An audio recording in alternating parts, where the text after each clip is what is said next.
Here's how to convert MKV to AVI video. I created some software for Windows and Mac, depending on which one you're on, that works on your desktop. It's called ConvertSave. You can find it at convertsave.com or just click the link in the description. Basically, you could just drag and drop MKV video, select your output, bunch of different outputs. We're going to AVI in this one. Hit convert, and it saves right next to that original file. It's that simple. I went to my brother, who's a software developer, and I just wanted an alternative to all those weird, sketchy websites for all your file conversions. So this converts image, video, and audio. The outputs that you can select are based on whatever you drag in. So it knows in the background if it's an image file, an audio file, video file, and you can then select your output to all the different compatible file types for that input.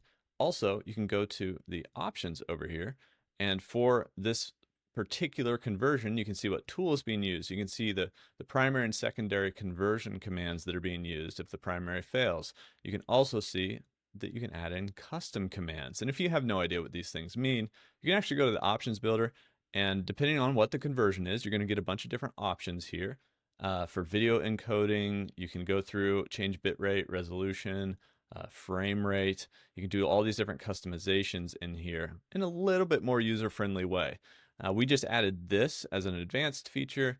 We're working on making even more user-friendly things. Like for instance, you see this right here? I can toggle on and off quality and then drag this quality slider up and down. So that's a lot more user-friendly and makes sense if you don't even know what's going on. Now it generates these commands for you, and you can actually just apply them with this button down here, and it's going to save those into this custom area and use that for your conversion. So really excited to be able to add that because it adds a lot of capabilities. Like with images, you can even add image effects. You can resize things and crop things and all of that. So we're working on making all that stuff more user friendly. But there are those options. And so when you do your conversions, you can just do drag, drop, convert, and it's going to be like the best quality possible because I'm going through these one by one and figuring that out. Or you can go in and add a bunch of custom effects and things.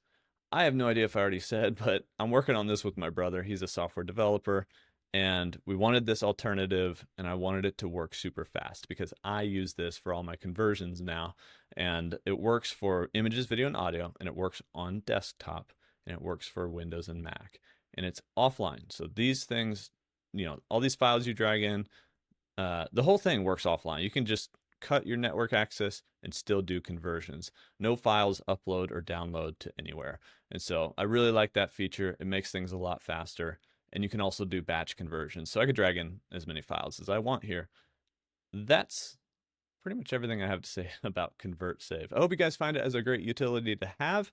Go check it out, convertsave.com. I'll leave some links down there in the pinned comment too. I appreciate your guys' support, and I'll see you in the next one.